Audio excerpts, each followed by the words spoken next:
क्या आपको पता है कि भारत का वो ऐसा कौन सा राज्य है जिसको भाषा को आधार करके बनाया गया था? क्या आपको पता है कि दुनिया की सबसे बड़ी किचन भारत में है? लेकिन क्या आप जानते हैं कि ये जगह कहाँ पर है? क्या आपको पता है कि सिमिलपाल नेशनल पार्क में ऐसी कौन सी चीज है जो पूरे दुनिया भर में कहीं पर भी देखने को नहीं मिलता है? क्या आपको ये भी पता है कि चंद्रगुप्त मौर्य जिन्होंने पूरे भारत को जीत लिया था, उन्होंने कभी भी कलिंग पर हमला करने का साहस क्यों नहीं किया था? आज की वीडियो में हम ऐसे ही 10 मजेदार फैक्ट के बारे में बात करने वाले हैं, जो कि भारत की एक ऐसी राज्य के बारे में है जिसको मेन स्ट्रीम मीडिया तभी कवर करती है जब वहां पर बाढ़ आ जाती है, साइक्लोन आ जाता है या फिर कोई प्राकृतिक विपदा आ जाता है। लेकिन दूसरे तरफ इस राज्य के इतिहास को अगर आप गौर से देखेंगे तो आपको एक बहुत ही पुरानी और उन्नत सभ्यता देखने को मिलेगा। साथ ही इसकी प्राकृतिक सौंदर्य आपको यहाँ पर बार बार आने के लिए मजबूर भी कर सकता है। जी हाँ, मैं उड़ीसा की बात कर रहा हूँ और आज मैं अपने राज्य से जुड़े हुए 10 मजेदार और जानकारी से भरे हुए फैक्ट आप सभी को बताने जा रहा हूँ। फैक्ट नंबर 1, भारत के इतिहास में उड़ीसा ऐसा पहला राज्य था जिसको भाषा को आधार करके बनाया गया था। उड़ीसा में भाषा की जो आंदोलन शुरू हुआ था वो 1895 से शुरू हो गया था और इसे उत्कल गौरव मधुसूदन दास जी के नेतृत्व में आगे बढ़ाया जा रहा था। और फाइनली भारत को आजादी मिलने से पहले ही यानी कि 1936 में ही उड़ीसा को भारत का पहला राज्य बना दिया गया जिसको भाषा को आधार करके बनाया गया था। फैक्ट नंबर 2, उड़ीसा के बरगढ़ डिस्ट्रिक्ट में हर साल धनु यात्रा को आयोजित किया जाता है, जिसमें भगवान श्री कृष्ण और कंस मामा की कहानी को नाटक के रूप में दर्शाया जाता है। इस यात्रा को करीब 8 किलोमीटर की रेडियस में आयोजित किया जाता है और इसे दुनिया का सबसे बड़ा ओपन एयर थिएटर कहा जाता है और इस वजह से इसको Guinness book of world record में भी मान्यता दिया गया है। इस फेस्टिवल में कोई भी प्री रिटन स्क्रिप्ट नहीं होता है और इस फेस्टिवल के दौरान कंस वहां पर किसी भी इंसान को दंड दे सकते हैं। एक बार तो उड़ीसा के पूर्व चीफ मिनिस्टर स्वर्गीय बिजू पटनायक जी को भी कंस राजा को फाइन देना पड़ा था। फैक्ट नंबर 3, उड़ीसा का जो परंपरागत नृत्य है उसको ओडिसी कहा जाता है और ये बात बहुत सारे लोग जानते होंगे।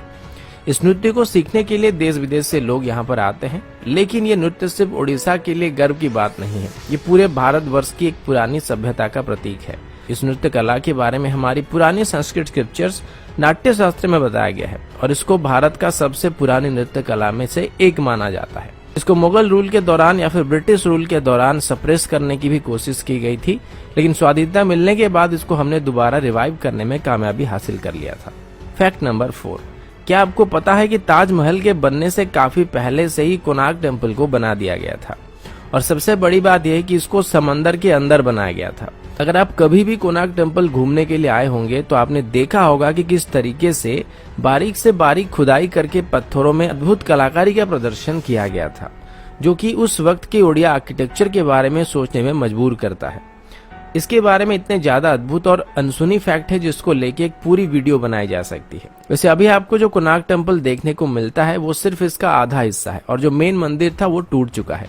इतिहास में कई बार मुस्लिम इन्वेडर्स के द्वारा इसको लूटा गया था और इसको तोड़ने की कोशिश की गई थी और इसी दौरान शायद वो मंदिर टूट गया था। फैक्ट नंबर 5, क्या आपको पता है कि एशिया का सबसे बड़ा विलेज उड़ीसा में है? इस गाँव का नाम भुवन है और ये ढेंकानाल डिस्ट्रिक्ट में पड़ता है।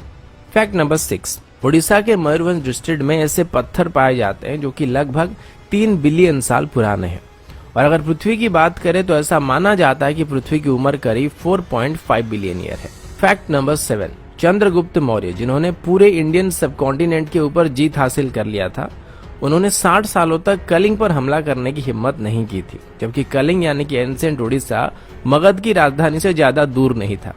फिर चंद्रगुप्त मौर्य की पोते राजा अशोक ने कलिंग पर हमला किया था। इसमें मगध के पास लगभग 4 से 6 लाख सैनिक थे, जबकि कलिंग के पास 60,000 सैनिक थे।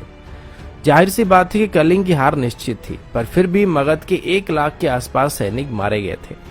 कलिंग के सैनिकों के अलावा बच्चे, बूढ़े और औरतें भी उस जंग में शामिल हुए थे और ये इतनी भयंकर लड़ाई थी जिसने क्रूर राजा अशोक के मन को बदलने के लिए मजबूर कर दिया था और उसके बाद उन्होंने बौद्ध धर्म अपनाकर उसके प्रचार और प्रसार करने का काम किया था। अगर आप कभी भी उड़ीसा आते हैं तो आपको धौलीगिरी देखने को मिलेगा। ठीक इसी के किनारे एक नदी है जिसका नाम दया नदी है और इसी नदी के किनारे वो जंग लड़ी गई थी और ऐसा बताया जाता है कि उस वक्त उस नदी का पानी खून की वजह से लाल रंग का हो गया था। फैक्ट नंबर 8, उड़ीसा में अभी 62 अलग अलग ट्राइबल ग्रुप्स हैं और उनमें से हर एक की कल्चरल ट्रेडिशन एक दूसरे से अलग होती है। फैक्ट नंबर 9, आप सब सिमलपाल नेशनल पार्क के बारे में जानते होंगे, जो कि रॉयल बंगाल टाइगर्स के लिए फेमस है। लेकिन क्या आप जानते हैं कि यहाँ पर दुनिया की सभी प्रकार की ऑर्चिड पाए जाते हैं और पूरे दुनिया भर में कहीं पर भी ऐसी जगह नहीं है जहाँ पर ऑर्चिड की सभी वैरायटी पाई जाती हो। Fact number 10। अब उड़ीसा की फैक्ट के बारे में बात चल रही है तो जगन्नाथ धाम पुरी के बिना ये वीडियो पूरा नहीं हो सकता है। इसको 4 धामों में से एक कहा जाता है और हर एक हिंदू अपने जीवन काल के दौरान यहाँ पर एक बार जरूर आना चाहता है। यहाँ पर हर रोज हजारों लाखों लोग आते हैं और जगन्नाथ टेम्पल का जो किचन है उसको दुनिया का सबसे बड़ा किचन कहा जाता है।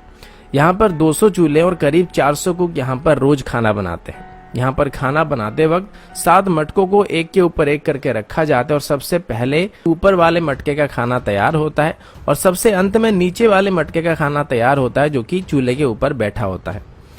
औसतन यहाँ पर हर रोज 10,000 लोग खाना खाते हैं, लेकिन मंदिर में जो खाना बनाया जाता है उसकी क्वांटिटी साल भर सेम रहती है। लेकिन मजे की बात तो ये है कि यहाँ पर खाना कभी भी वेस्ट नहीं होता है और उसी खाने को कुछ हजार लोगों को परसा जा सकता है और 20 लाख लोगों को भी परसा जा सकता है। दोस्तों, ये थी उड़ीसा के बारे में कुछ मजेदार फैक्ट को लेके एक छोटी सी वीडियो। आशा करता हूँ वीडियो आप सभी को पसंद आया होगा। अगर आपको वीडियो अच्छा लगा तो इसको लाइक और शेयर जरूर कीजिएगा